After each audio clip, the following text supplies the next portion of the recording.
kiai, para asatidz, para sesepuh yang tidak dapat saya sebutkan namanya satu persatu tanpa mengurangi rasa hormat saya kepada beliau semua. Kita doakan mudah-mudahan habaib kita, ulama kita, kiai kita, Allah panjangkan umurnya, Allah sehatkan badannya, Allah lapangkan rezekinya, Allah menangkan perjuangannya. Amin ya Rabbal. Tidak lupa pula salam penghormatan kami sampaikan kepada segenap hadirin hadirat, muslimin muslimat, mukminin mukminat, santri dan santriwati yang hadir pada malam hari ini. Semua angkat tangannya, kita minta sama Allah, mudah-mudahan tidaklah kita keluar dari tempat ini kecuali semua dosa kita diampuni oleh Allah. Yang sakit Allah angkat penyakitnya, Allah sehatkan badannya. Semua yang hadir dilapangkan rezekinya, diberkahi kehidupannya, dikabul hajat-hajatnya. Amin ya Rabbal. Hidup berapa nih? 11:12 lewat 5. Kalau di Jakarta jam segini bencong baru keluar, saudara. Kalau orang Banten kira-kira lanjut atau jalan? Orang semangat jawabnya, lanjut atau jangan? Udah malam. Lanjut. Udah ngantuk. Lanjut. Besok ada yang masuk ngaji. Lanjut. Masih semangat. Lanjut terus. Betul. Saya mau kenal orang Banten mana semangatnya, semua angkat tangannya. Takbir. Takbir. Takbir. Sallu ala Nabi. Saudara, alhamdulillah, pada malam hari ini kita sama-sama berkumpul untuk beberapa munasabah. Munasabah yang pertama adalah Maulid Agung baginda Nabi besar Muhammad sallallahu alaihi wasallam, sekaligus haul Tuan Syekh Abdul Qadir Al-Jilani radhiyallahu taala anhu arda. Juga munasabah yang ketiga milad Pondok Pesantren Salafiyah Al-Funduhiyah ke-30, sekaligus wisuda santri putra angkatan ke-13. Kita doakan mudah-mudahan santri-santri yang diwisuda Allah jadikan minal ulama al-amilin wa minal fuqaha'il mukhlisin wa minad du'atil mujahidin wa mimman yaqirru bihim 'ainu sayyidil mursalin. Ala hadhihi an-niyyah ولكل نية صالحة وإلى حضرة النبي محمد صلى الله عليه وسلم بسر الفاتحة. أعوذ بالله من الشيطان الرجيم. بسم الله الرحمن الرحيم. الحمد لله رب العالمين الرحمن الرحيم مالك يوم الدين إياك نعبد وإياك نستعين اهدنا الصراط المستقيم صراط الذين أنعمت عليهم غير المغضوب عليهم ولا الضالين. آمين.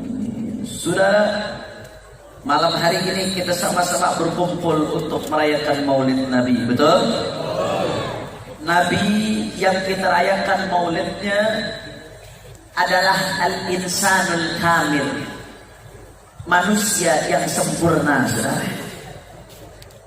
Nabi yang kita rayakan Maulidnya adalah Basyarun la kal bashar. Beliau manusia, tapi tidak sama dengan manusia lainnya, saudara. Bal huwa yaqutatun wan nasu kal hajar. Sehebat apapun manusia, setinggi apapun jabatannya, seluas apapun pengaruhnya, sebanyak apapun hartanya, kalau dibandingkan dengan Nabi Muhammad sallallahu alaihi wasallam, ibarat Rasulullah adalah yakut, batu permata yang tiada terhingga harganya, Sedangkan manusia siapapun dia kalau dibandingkan Rasulullah hanya ibarat batu koral, saudara. Sebanyak apapun batu koral, berkontainer-kontainer sekalipun, tidak ada artinya dibandingkan dengan satu batu permata mulia, saudara. Betul? Makanya Nabi Muhammad tidak bisa dibandingkan dengan siapapun. Nabi yang kita rayakan maulidnya, saudara, adalah Nabi yang sebanyak apapun para syuhara, sebanyak apapun para pujangga memuji baginda Nabi Muhammad, maka pujian mereka tidak akan pernah bisa betul-betul sempurna menyifati Sayyidina Muhammad. Nabi yang kita rayakan maulidnya pada malam hari ini, saudara, adalah Nabi yang dikatakan oleh seorang syair, wa ajmalu minka lam tara qattu 'aini wa ahsanu minka lam talid an-nisa'u khuliqta mubarra'an min kulli 'aibin ka'annaka qad khuliqta kama tasha'u. Saudara, Nabi Muhammad yang kita rayakan maulidnya malam ini adalah seseorang yang disifati oleh syair, wa ajmalu minka lam tara qattu 'aini. Ya Rasulullah, ada yang sholawat nih.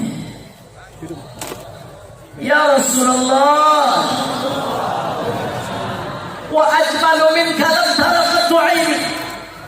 Mataku tidak pernah melihat keindahan sebagaimana yang aku dapatkan pada dirimu, ya Rasulullah. Bahkan setiap keindahan yang ada di muka bumi tidak lain dan tidak bukan bersumber dari keindahan baginda Nabi besar Muhammad. Wa ahsanu minka lam talidin nisa'u. Ya Rasulullah, belum ada satu perempuan pun semenjak setelah zaman Nabi Allah Adam sampai akhir zaman, tidak ada satu perempuan pun yang akan melahirkan seseorang yang lebih mulia darimu, ya Rasulullah. Bahkan Nabi sendiri yang mengatakan, saudara, ana sayyidu waladi Adam wala fakhr. Adam wa man dunahu tahta liwa'i yaumil qiyamah. Kata Nabi Muhammad, aku adalah pemimpin anak cucu Adam, wala fakhr.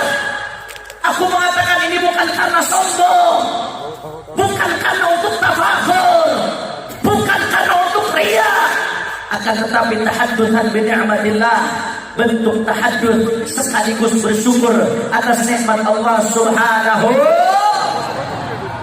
Ada wa man dunahu tahta liwa'i yaumil qiyamah.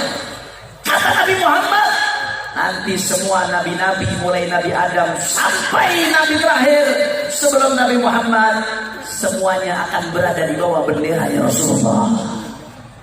Mudah-mudahan kita semua dibangkitkan di bawah bendera Rasulullah. Khuliqta mubarra'an min kulli 'aibin. Ya Rasulullah, engkau diciptakan tanpa sedikit pun kekurangan ya Rasulullah. Setiap manusia sepintar apapun dia ada kekurangannya, sehebat apapun dia ada kekurangannya, sekaya apapun, secerdas apapun pasti ada kekurangannya. Betul? Illa Sayyidina Muhammad, kecuali Rasulullah Muhammad, tidak ada kekurangan, saudara. Kalau kita manusia dalam keadaan ngantuk masih suka menguap, betul? Tapi Nabi Muhammad mataha abaqatu, seumur hidupnya Rasulullah tidak pernah menguap, saudara. Kalau kita ketika tidur, mata kita tidur, hati kita ikut tidur, saudara. Betul? Tapi beda dengan Nabi Muhammad. Tanamu aynaya wa la yanamu qalbi au kama qala. Mataku memang tidur, kata Nabi, tapi hatiku tidak pernah tidur. Itulah hati Sayyidina Muhammad. Kalau badan-badan kita pernah dihinggapi lalat, saudara, lalat masih suka hinggap di badan kita. Tapi beda dengan Sayyidina Muhammad, saudara. Semenjak Nabi lahir sampai Nabi wafat, tidak pernah sekalipun lalat hinggap di badan Rasulullah. Kenapa? Karena semua kainat, semua makhluk yang ada mengetahui kemuliaan Rasulullah. Lalat pun tahu ini manusia suci. Aku sudah hinggap di tempat kotor, tidak mungkin aku hinggap di Rasulullah. Khuliqta mubarra'an min kulli aibin. Ya Rasulullah, manusia diciptakan ada kekurangan, tapi engkau tidak ada kekurangan ya Rasulullah. Ka'annaka qad khuliqta kama tasha'u. Seakan-akan engkau diciptakan sesuai dengan permintaanmu, keinginanmu. Qara'na fil duha wa la sawfa yu'ti fasarra qulubana dzakal afu. Ya Rasulullah, kami membaca dalam surah Duha bahwasanya Allah menjanjikan wala sawfa yu'tika rabbuka fatarda. Allah akan berikan engkau sampai engkau ridha. Saudara, Al-Imam Al-Khazir ketika menafsirkan ayat ini, wala sawfa yu'tika rabbuka fatarda, Allah akan berikan engkau wahai Muhammad sampai engkau ridha. Kata Al-Imam Al-Khazir, pemberian dari Allah untuk Nabi Muhammad bukan cuma di akhirat kelak saudara, tapi pemberian itu mulai dari di dunia. Ibadallah, di akhirat kelak ketika Allah menawarkan kepada Nabi wala sawfa yu'tika rabbuka fatarda, saudara, Nabi langsung mengatakan idzan la arda wahidun min ummati finnar. Ya Allah, jika kau akan berikan aku sampai aku ridha, kalau begitu aku tidak ridha satupun umatku di neraka. Allahumma shalli ala Muhammad. Itu nanti di akhirat Pak Bu, tapi sekarang mulai dari di dunia pemberian Allah untuk Nabi sampai Nabi ridha. Apa pemberian di dunia? Di tafsir Khazin disebutkan tidak ada satu kemenangan pun, tidak ada satu kebangkitan umat pun, tidak ada satu kesuksesan umat pun kecuali berkat baginda Nabi besar Muhammad. Nggak ada saudara kemenangan yang didapatkan umat Islam di setiap peperangan, mulai perang Badarnya, Khandaqnya, Khaybarnya, Mu'tahnya, saudara, bukan karena kehebatan mereka berperang, bukan karena strategi mereka yang cantik, tapi kemenangan itu tidak lain dan tidak bukan wala sawfa yu'tika rabbuka fatarda, pemberian Allah untuk baginda Nabi besar Muhammad. Setelah Nabi wafat, futuhat Islamiyah terus menyebar Islam ke berbagai belahan dunia, saudara. Terus Islam berkembang, masuk ke Mesir, ke jantung-jantung Afrika, masuk ke Syam, masuk ke Eropa, ke Konstantinopel Turki, saudara, sampai ke Andalusia Spanyol. Kenapa bisa nyebar? Tidak lain dan tidak bukan wala sawfa yu'tika rabbuka fatarda, pemberian Allah berkat baginda Nabi besar Muhammad. Sampai di situ saudara, di Indonesia Pak Bu, kalau dipikir-pikir pakai akal sehat, Indonesia ini nggak masuk akal saudara. Kenapa saya katakan nggak masuk akal? Indonesia ini pulaunya puluhan ribu, ada ratusan suku, ada ratusan budaya di Indonesia. Zaman dulu ketika wali-wali datang belum ada kendaraan canggih saudara. Jangankan pesawat terbang, kapal laut yang menggunakan mesin saja belum ada saudara. Padahal budayanya beragam, macam-macam suku, macam-macam budaya. Tapi begitu Islam datang ke Indonesia saudara, dalam keadaan tidak ada media, 90% dari Sabang sampai Merauke masuk Islam saudara. Nggak masuk di akal. Hitung-hitungan otak manusia tidak nyampe. Bapak Ibu, Belanda 350 tahun datang ke Indonesia, bukan cuma ingin ngeruk kekayaan, mereka juga punya misi keagamaan saudara. Senjata mereka lebih canggih, media mereka lebih hebat, kendaraan mereka lebih baik, kekuasaan saat itu di tangan mereka. Mereka pengen Kristenkan Indonesia, tapi apa yang terjadi? Indonesia tetap 90% Islam, dijaga oleh Allah saudara. Dari mana ini bisa kita dapatkan? Tidak lain dan tidak bukan karena keberkahan Sayyidina Muhammad. Kok sampai di situ Indonesia bisa merdeka kalau kita pikir-pikir pakai akal sehat. Dulu pahlawan-pahlawan kita, para mujahid-mujahid kita berperang melawan Belanda, senjatanya apa? Kurang kompak, senjatanya apa? bambu runcing, ketapel, golok, kalau lagi kerenan dikit pedang sama tombak, saudara. Betul? Belanda senjatanya apa? Tank, meriam, pesawat tempur, senjata api. Hitung-hitungan matematika mana yang bisa menghasilkan bambu runcing menang lawan tank?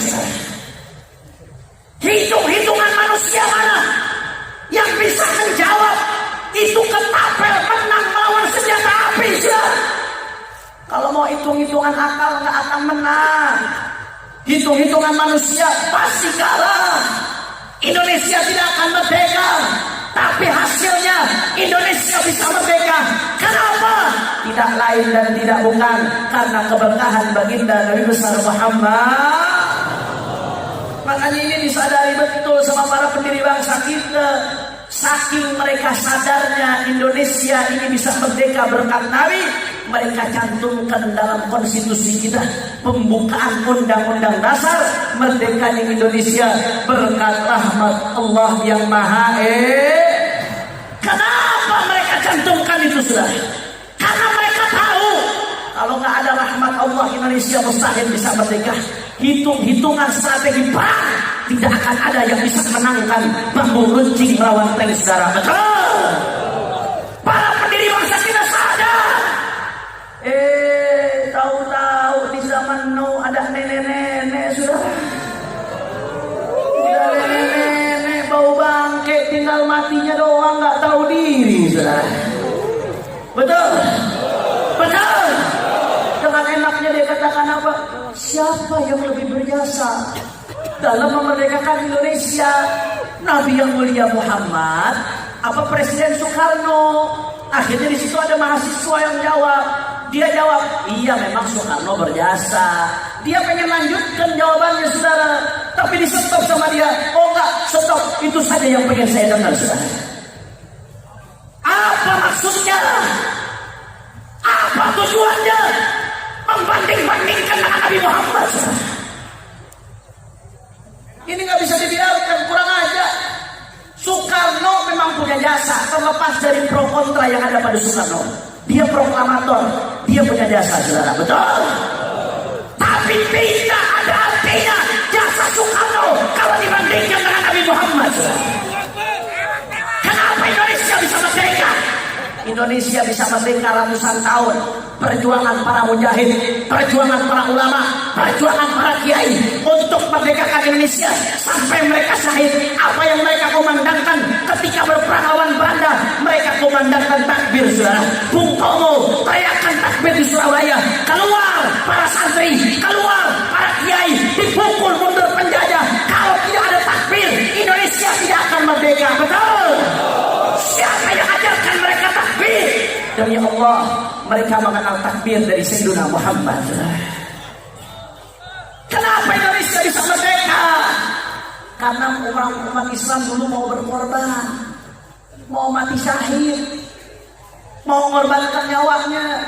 Kenapa mau korbankan nyawa? Nyawa, Pak, nyawa. Nyawa ini seumur hidup cuma sekali, dengan sukarela dikorbankan. Mohon maaf, orang sekarang kadang-kadang untuk mengorbankan 50.000 buat majelis saja susah, saudara. Betul? Tapi ini nyawa mereka korbankan. Apa cuma gara-gara cinta tanah air? Itu salah satu faktor, bukan faktor utama, saudara.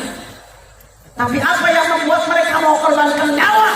Tidak lain dan tidak bukan, saudara, karena Nabi Muhammad janjikan mereka yang berperang lawan kufar, kalau mereka meninggal mereka mati syahid. Kalau syahid mereka masuk surga. Mereka mau mati karena mengharapkan surga yang dijanjikan oleh Allah dan Sayyidina Muhammad, saudara.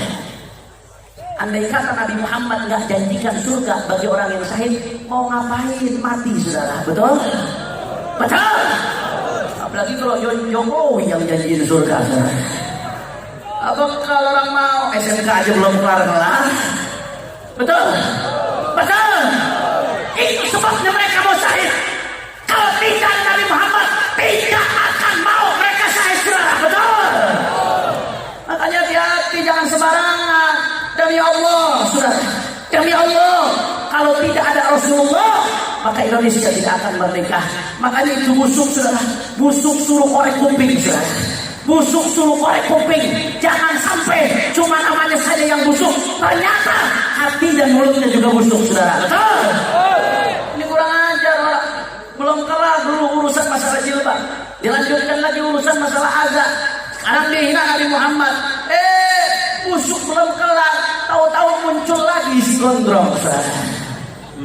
Tahu si gondrong? Tahu si gondrong? Tahu si gondrong? Dikenal sebagai kiai, sebagai ulama di mana-mana. Tahu-tahu dengan enaknya dia bercanda tentang Rasulullah, saudara.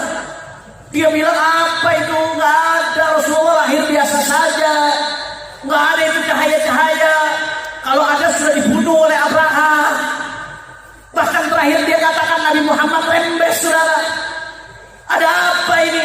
Bahkan dalam potongan yang lain dia katakan apa? Nabi Muhammad itu senang gembala wedus.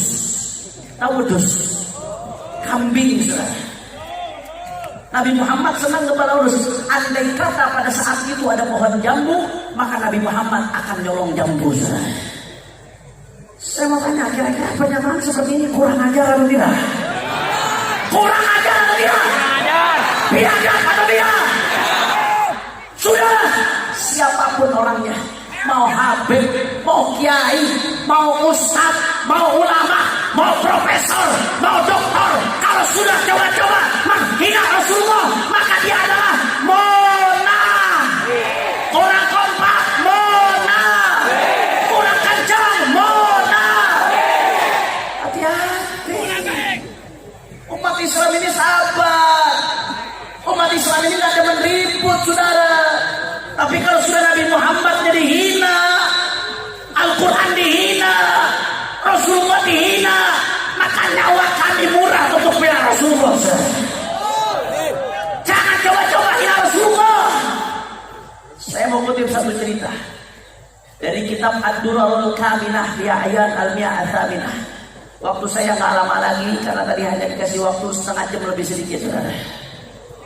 Saudara, di dalam kitab Ad-Durarul Kaminah fi A'yan Al-Mi'ah Ats-Tsaminah, Al-Imam Ibn Hajar Al-Asqalani bercerita, dulu ada satu kerajaan Mongol.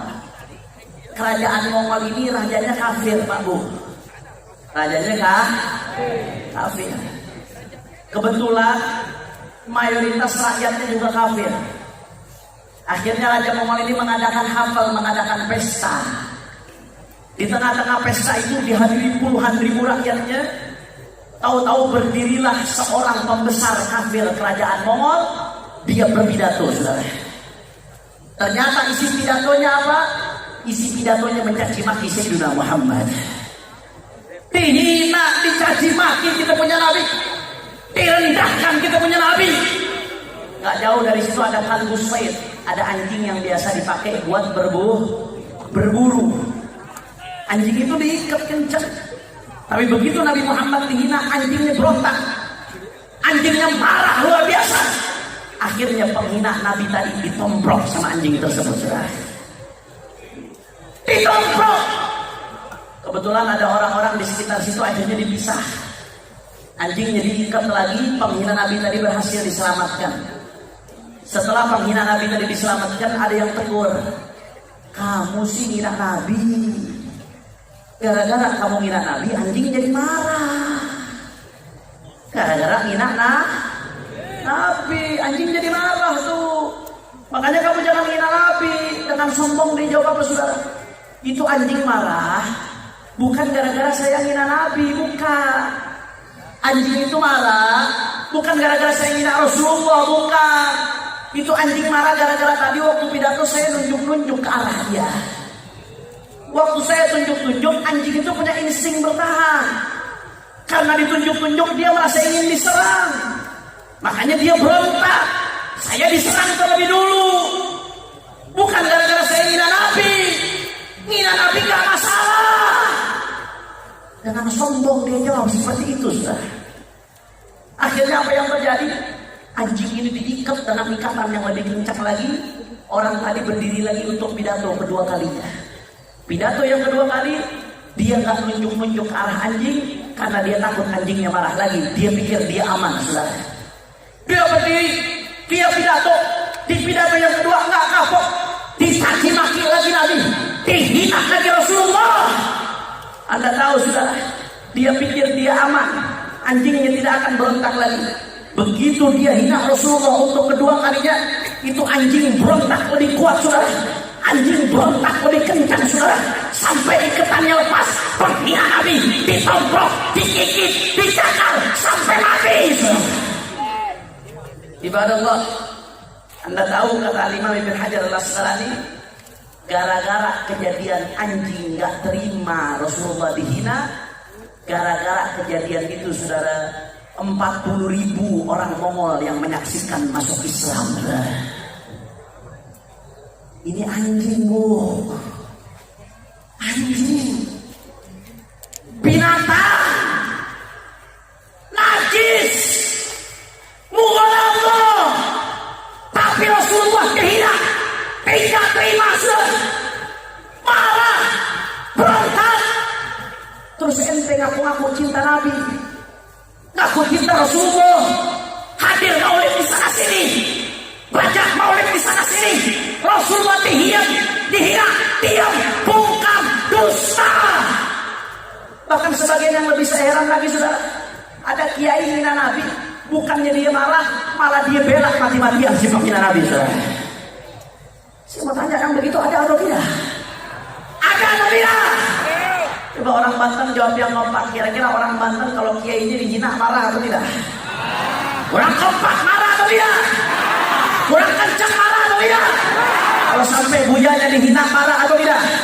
Kalau sampai habibnya dihina marah atau tidak? Ini yang dihina Rasulullah. Terang-terangan.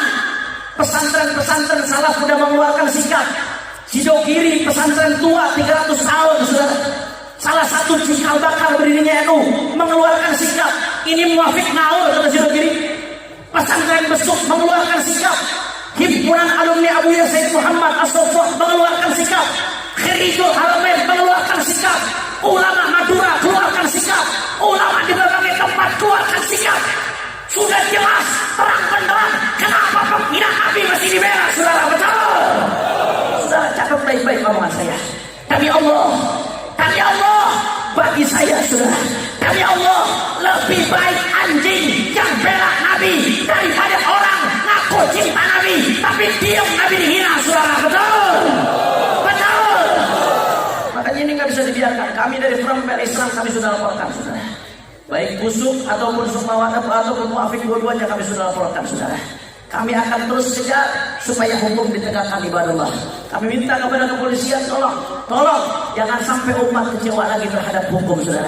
Kami melaporkan artinya kami masih punya itikat baik untuk menjalankan proses yang ada. Karena kalau kami nggak punya itikat baik, maka kami tidak akan melapor. Pasti sudah main hakim sendiri-sendiri saudara, betul? Karena kami masih punya itikat baik, makanya kami laporkan saudara.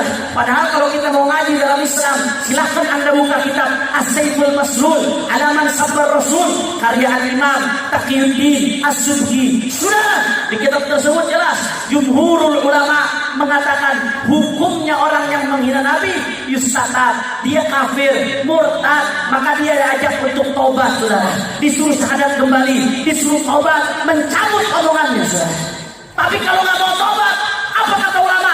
Kutil, dibunuh, modern. Betul. Jangan main-main. Itu hukum dalam agama.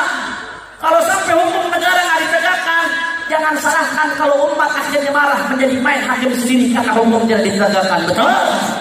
Karena selama ini kami sudah kecewa, mohon maaf. Kenapa kami kecewa? Yang kami lihat di depan mata kami, hukum ini tajam ke bawah tapi tumpul ke atas, betul? Giliran ada orang hina presiden, cepat langsung ditangkap saudara, betul? Giliran ada orang hina Islam, aman. Victor Leskoda sampai sekarang aman. Ade Armando aman. Abu Janda aman. Siapa lagi? Musuh sampai sekarang aman. Kenapa orang ngina presiden ditangkap cepat, giliran ngina Nabi, ngina syariat, ngina Islam, aman. Ini yang bikin orang jadi main hakim sendiri. bikin negeri kita kacau. Makanya tolong jangan mancing kemarahan umat Islam. Kami masih punya itikat baik, kami laporkan akan diproses hukum, saudara. Tapi manakala hukum tidak jalan, manakala hukum mandek, jangan salahkan kalau kami umat Islam turun melampiaskan kemarahan kami karena Rasulullah dihina. Saudara, kami umat Islam tidak ada menribut, kami cinta damai. Nabi mengatakan la tatamannaw liqa'al adu. Jangan pernah bermimpi ribut, jangan pernah bermimpi rusuh. Dilarang oleh Nabi, saudara. Jangan-jangankan perang, bermimpi perang itu dilarang sama Nabi. La tatamannaw liqa'al adu. Jangan kau bermimpi perang. Tapi kata Nabi, wa idza laqitumuhum fasbutu fa innal jannata tahta jalis suyuf. Tapi jangan coba-coba. Jangan coba-coba lari kalau musuh sudah datang, saudara. Kami umat Islam bagaikan lebah. Lebah di mana dia hinggap, di situ dia tebar kebaikan, saudara. Nggak ada bunga yang patah karena dihinggapi lebah. Lebah mengeluarkan madu, madunya sehat, madunya bergizi, madunya bagus. Itu lebah. Begitu juga umat Islam, saudara. Tapi kalau kau coba-coba ganggu lebah, kau usik lebah, kau akan dikejar oleh lebah, diantum sampai bibirmu jontor. Betul-betul. Itu lebah. Begitu juga umat Islam. Kami ini umat Islam diajarkan sabar. Kalau pribadi kami dihina, kami disuruh sabar sama Nabi. Andai kata Anda menghina saya, Anda salah atos, Anda ludahi muka saya, Anda caci maki saya akan berusaha sabar, saudara. Sabar. Kalau saya betul-betul mengikuti baginda Nabi besar Muhammad, itu kami diajarkan. Pribadi dihina sabar. Tapi kalau agama dihina, jangan coba-coba, saudara. Anda sopan, kami lebih sopan. Anda baik, kami lebih baik. Anda santun, kami lebih santun. Anda bijak, kami lebih bijak. Tapi saudara, kalau kau coba-coba hina Nabi, hina Rasul, hina ulama, demi Allah, kaki jadi kepala, kepala jadi kaki, mati pasti masalah. Kami tidak akan mundur untuk bela Rasulullah, saudara.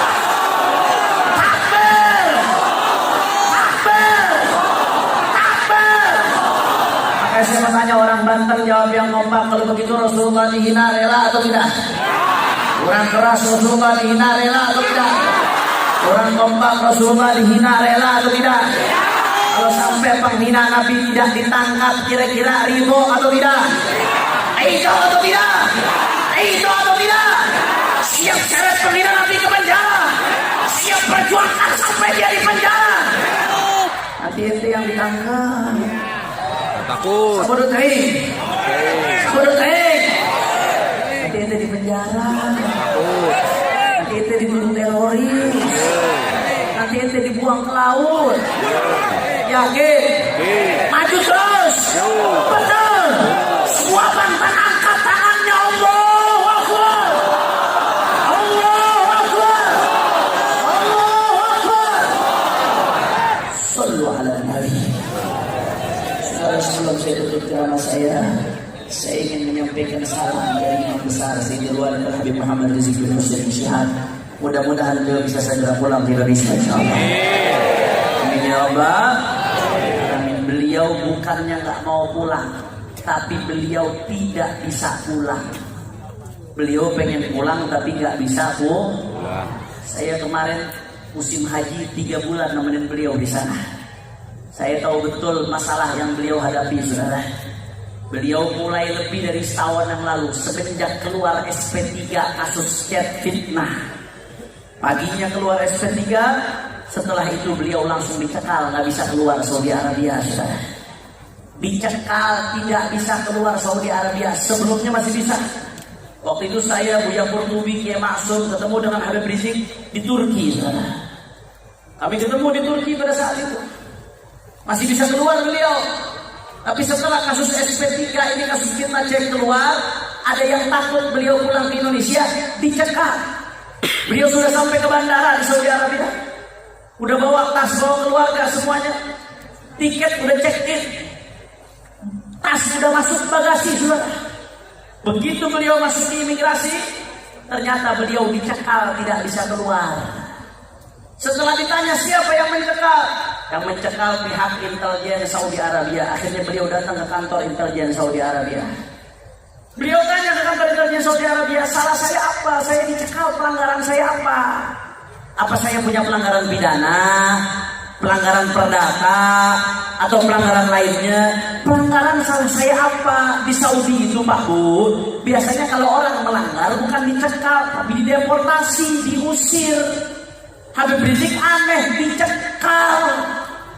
Salah saya apa? Kata beliau. Beliau nanya. Mereka jawab apa saudara? Anda nggak ada salah. Semua dokumen Anda legal, resmi, Anda nggak ada salah.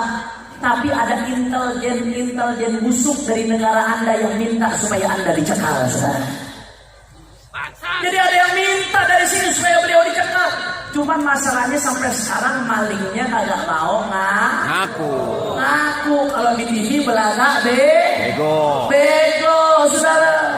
Lempar batu sembunyi tangan. Gak mau ngaku. Belakang bego. Habib Rizik kalau mau pulang aja. Berangkat sendiri, pulang sendiri. Saudara, faktanya beliau dicekal. Dan infonya ada permintaan dari sini. Masya Allah, makanya saya kadang bingung. Kita doakan. Saya bingung. Mereka itu yang menggolimi ulama, menggolimi habaib. Apa mereka lupa? Ulama itu pewaris Nabi. Habaib itu adalah darah daging Nabi. Kau golimi ulama, golimi habaib di dunia, apa yang kau cari? Cari uang, cari jabatan. Berapa uang yang kau dapatkan? Jabatanmu berapa lama? Bisa menyelamatkanmu depan Allah. Apa yang kau cari? Kau gak sadar. Kau akan mati. Di akhirat kau minta syafaat siapa? Apa tidak malu kau minta syafaat kepada kakeknya, sedangkan cucunya kau ini? Tidak malu kau? Di mana wajahmu depan Rasulullah? Makanya kita doakan mudah-mudahan orang-orang zalim ini mudah-mudahan Allah kasih hidayah. Tapi kalau memang Allah sudah catat di Lauhil Mahfuz nggak akan dapat hidayah, mudah-mudahan dihancurkan oleh Allah. Dihancurkan oleh Allah. Dihancurkan oleh Allah. Amin ya Rabbal. Makanya kemarin itu sebetulnya imam besar ingin sekali hadir 212 saudara. Tapi beliau sudah ikhtiar, sudah berusaha, namun beliau belum bisa hadir ibadah Allah. Makanya pesan beliau kemarin, saya hadir atau saya tidak hadir, saya bisa pulang atau saya tidak bisa pulang, perjuangan harus tetap berlanjut saudara. Perjuangan tidak boleh terputus. Udah selesai. Nomor 1, nomor 2 itu udah selesai saudara. Musim pilpres sudah selesai, lupakan itu ijtihad kita yang sudah lalu saudara. Udah selesai, nggak ada lagi begini kalau foto, tidak ada lagi yang seperti ini saudara. Tapi apa yang kita lakukan sekarang? Sekarang sama-sama kita kepalkan tangan. Apa artinya kepalkan tangan? Kepalkan tangan, bersatu lawan kezaliman, tegakkan keadilan, sampaikan yang hak itu hak, yang batil itu batil, jaga NKRI apapun resikonya, dicaci, dimaki, dihina, difitnah, dipenjara, dibunuh sampai tetes darah terakhir, tidak akan mundur. Satu komando di bawah imam besar saudara.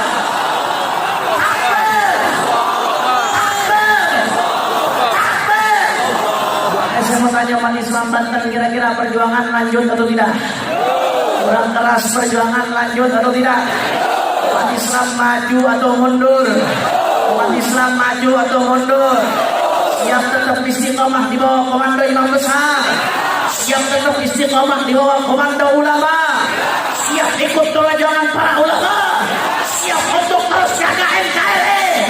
Semua angkat tangannya. Allahu Akbar, Allahu Akbar, Allahu Akbar. Sallu ala Nabi.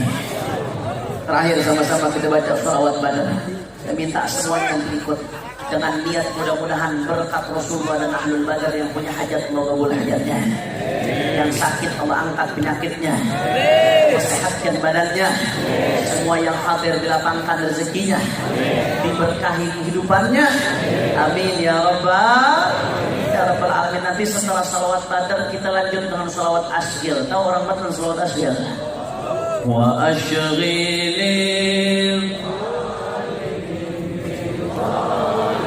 kurang kompak, coba wa asyghilil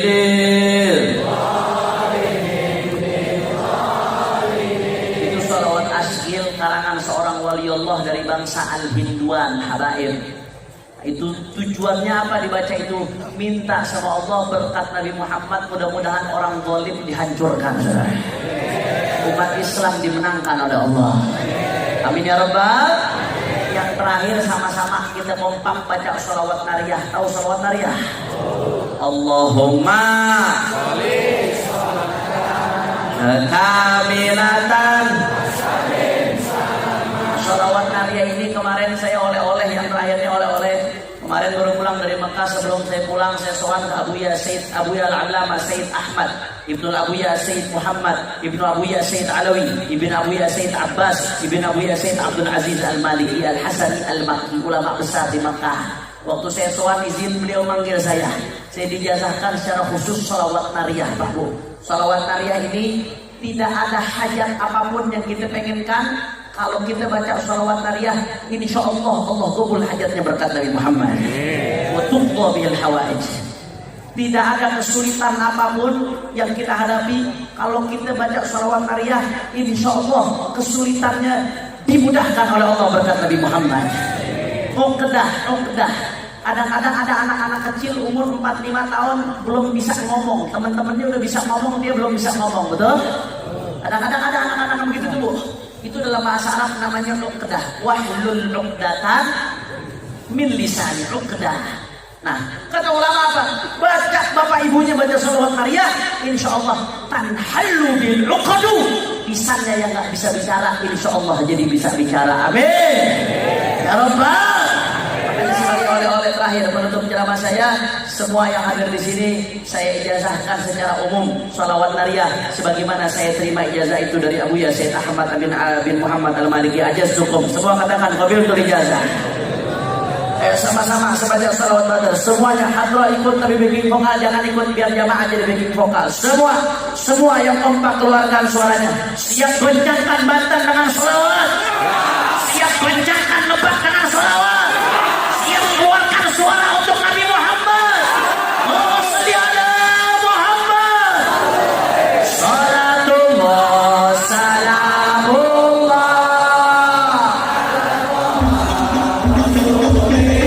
Qur'an salatullah salamullah. Habibillah semua salatullah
mic, semua keluarkan suaranya. Allahumma ya Allah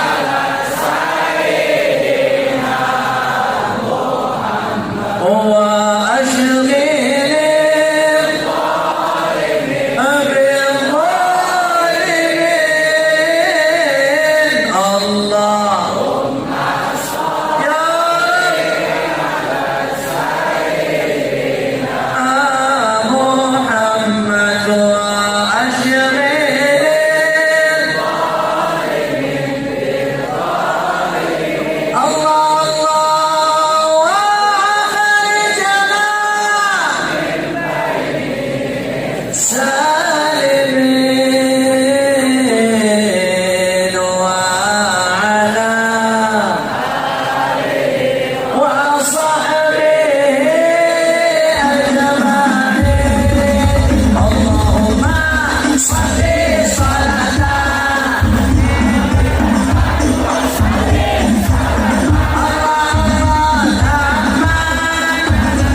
جمعنا هذا جمعا مرحوما وتفرقنا من بعده تفرقا معصوما ولا تجعل أحدا فينا ولا منا ولا معنا شقيا ولا محروما ربنا آتنا في الدنيا حسنة وفي الآخرة حسنة وقنا عذاب النار رب اغفر لنا ولوالدينا رب اغفر لنا ولوالدينا رب اغفر لنا ولوالدينا وارحمهم كما ربونا صغارا واقض لنا ولهم ولمشايخنا حاجات. Semua angkat tangan, tundukkan kepala masing-masing dalam hati, minta semua hajat, insyaallah dikabul oleh Allah Ta'ala. Masing-masing minta tanpa bersuara.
اغفر لنا ولهم ولمشايخنا حاجات حسية ومعنوية دنيوية وأخروية بداية خير البرية إلى هذه النية ولكل نية صالحة جامعة شاملة لخيرات الدنيا والآخرة.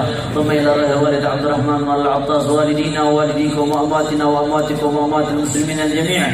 وإلى روح أهل ولاية بندر أهل ولاية جاء وأولياء الله إلى مكان وحلت روحهم أن الله يغفر لهم ويرحمهم ويعلي درجاتهم في الجنة ويدخلهم الجنة برحمته ويتغشاهم بالرحمة والمغفرة ويعيد علينا من بركاتهم وأسرارهم وأنوارهم وعلومهم ونفحاتهم في الدين والدنيا والآخرة بسر الفاتحة. أعوذ بالله من الشيطان الرجيم. بسم الله الرحمن الرحيم. الحمد لله رب العالمين الرحمن الرحيم مالك يوم الدين إياك نعبد وإياك نستعين اهدنا الصراط المستقيم صراط الذين أنعمت عليهم غير المغضوب عليهم ولا الضالين.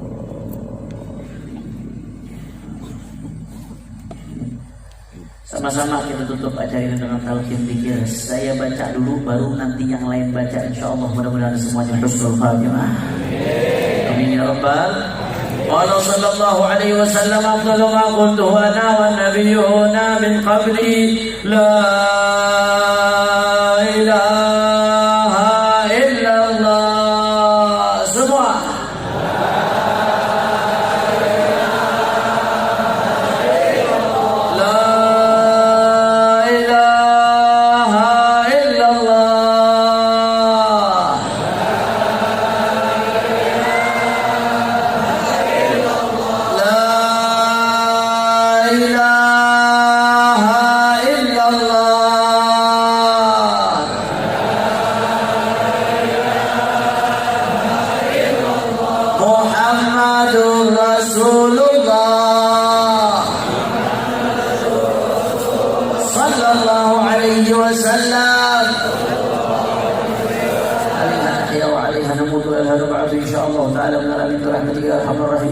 ربنا تقبل منا انك انت السميع العليم وتب علينا انك انت الغفور الرحيم. صلى الله عليه وسلم محمد رسول الله. Alhamdulillahi rabbil. Ini saja yang saya sampaikan, mudah-mudahan yang sedikit ini yang saya sampaikan bisa bermanfaat. Mohon maaf kalau ada salah-salah kata, mohon maaf kalau ada yang kurang berkenan, mohon maaf kalau ada penyampaian yang kurang berkenan di hati, mohon dibukakan pintu maaf yang sebesar-besarnya. Ini saja dari saya. Hadani Allah wa iyyakum ila siratal mustaqim. Subhanakallahumma wa bihamdika asyhadu an la ilaha illa anta astaghfiruka wa atubu ilaik. Wa lakum minkum assalamu alaikum warahmatullahi wabarakatuh.